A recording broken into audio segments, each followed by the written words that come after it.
Hello there, you loose units, and welcome back to another episode of Spicy Boy Reviews. I'm, of course, your host, Andrew Iles. Hope you've been looking after yourselves, looking after each other, pulling your heads in and all that jazz. Another week, another episode, another horror film. Let's get straight into it. Today, we are reviewing Black Friday. 'Tis the silly season, and prices are low, low, low. But this sale has something else in store for our retail workers and shoppers alike. What seems to be an alien-infested zombie apocalypse. Don't waste time on a price check. Hide in the bargain bin. Escape through the express lane. The customers are not always right. Sometimes they're absolute murder. Punch out and shift your attention on Black Friday. That's right, Black Friday, a horror film that's very seasonal. Didn't know this film existed until a couple of weeks ago, and I was just like, the perfect film doesn't exist. And I was like, oh my god, looking at the cast, looking at the concept, I am all in. It's directed by Casey Tebo. This is one of many horror films that have like a holiday setting. Of course, we've got Halloween, Black Christmas, April Fool's Day, Valentine, New Year's Eve, Mother's Day, and now, of course, Black Friday. Can't wait for the upcoming gore festus known as Boxing Day. It's sure to be a scream. Here we have, of course, the Black Friday sales, and our characters here have reluctantly been rostered on to serve horrible, horrible customers on Thanksgiving in a store called We Love Toys, but it's obviously a fill-in for Toys R Us. R.I.P. We get 90s child star Devon Sawa here, who's also a co-producer of this movie. He's coming off his understated performance and Oscar-snubbed film in The Fanatic.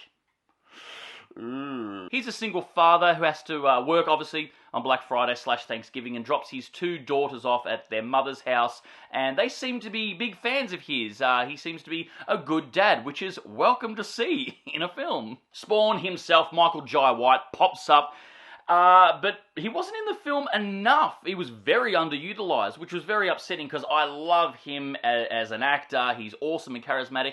I mean, give this guy more screen time and more movies, please. The king himself, Bruce Campbell, also stars and co-produces as well. Here he plays the naive, overbearing boss in glorious Campbell cheesy fashion. A bunch of other people round out the cast of retail workers here, but most notably another child star, Ryan Lee, playing our pseudo-lead here. I didn't recognise him at first, but you may recognise him when he was much younger from his toothy performances in Super 8 and This Is 40. Ivana Vaquero also pops up, another child star here, and she plays the too smart, too caring, and too clever for this bloody store. You might recognise her, I didn't recognise her at first, I had to look it up. She was in Guillermo del Toro's Pan's Labyrinth, and obviously all grown up here, didn't recognise her. But in this film, she kind of looks like a cross between Alison Brie and Olivia Munn. The team here obviously hate working retail, especially on a public holiday. They work for a massive corporation, forced to do so just so they can pay their rent and make money, so the higher-ups who run the company can go have Thanksgiving dinner with their families. You know, retail. Then what looks like already chewed up bubblegum infects people and makes them turn into zombies. And then it's a fight for survival. We don't actually know where this bubblegum chewed up alien infested thing comes from. It's never explained. Didn't kind of need to be. Maybe in a sequel, who knows? We get all the retail archetypes here. We get a dude who's been with the company way too long and does very little as possible to get through the days and drinks on the job. The snarky floor manager kissing the boss's ass to get a pat on the back. The register girl who is empathetic and too good for the business. The uptight 2IC who no one in their personal life wants to fuck, so they take out their frustration on workers below them. The geeky downtrodden kid who is always on the receiving end of previous mentioned manager's wrath. The cool guy who works in the warehouse, and the corporate shill boss. Now you might think the dialogue and subject matter here is a little bit too heavy-handed at times with how bad corporate treats its workers, but if you've ever worked in retail, it all rings a little bit too bloody real. You know, bullied by higher-ups, no paid breaks, getting written up for stupid shit by managers just trying to get that little tick. Yep.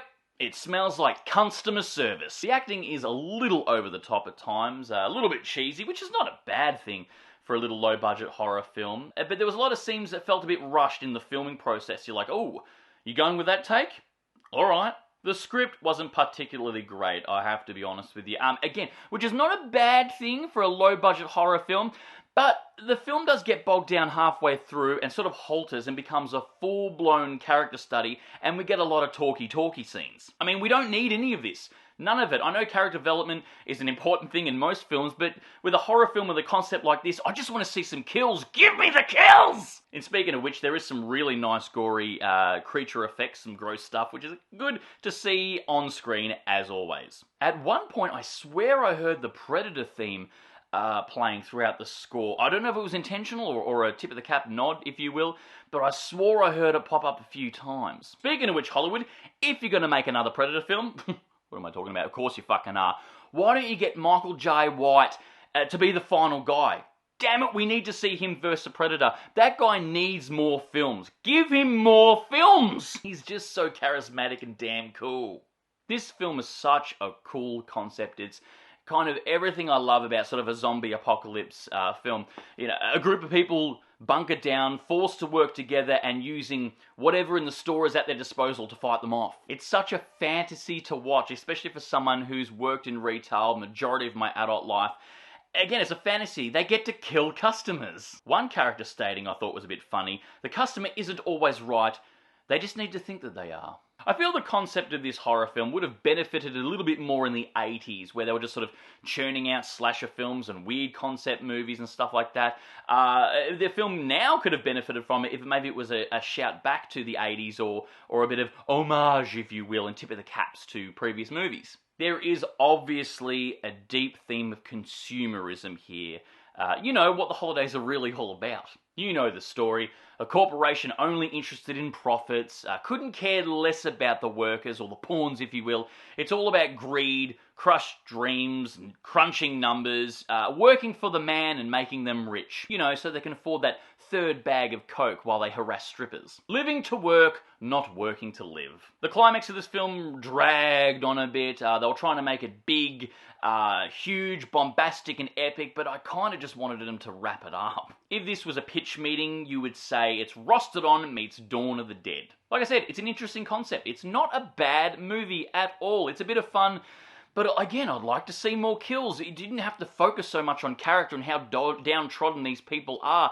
Just bring on the slaughter. It just feels like it was a bee's dick length away from being really good. Like, I love these type of films. It's not as epic as From Dusk Till Dawn, but the effects were good enough, the creature effects and stuff, sort of in the same vein as Psycho Gorman. Yeah, I was a little bit disappointed. Like I said, I was really pumped to see this movie when I saw the trailer. Didn't know it was coming out, and it was like, boom, thrust upon us, and I was like, it's seasonal, it's kind of a zombie apocalypse, what a cast of characters, and yeah, get to see some awesome horror kills, but yeah, kind of wasn't. Anyway, guys, that's my review of Black Friday. Yeah, look, see it. It's a little bit of fun, but yeah, it's just missing something. Guys, write down below what is your favourite seasonal horror film, or bugger it, like a holiday-themed horror film. Like I mentioned at the start of this review, there's a few of them. And of course, if you made it this far into the episode, please give us a thumbs up, because your love and support keeps us going, because we love movies, and I assume so do you as well. And of course, don't forget to hit that subscribe icon, because we give it episodes weekly,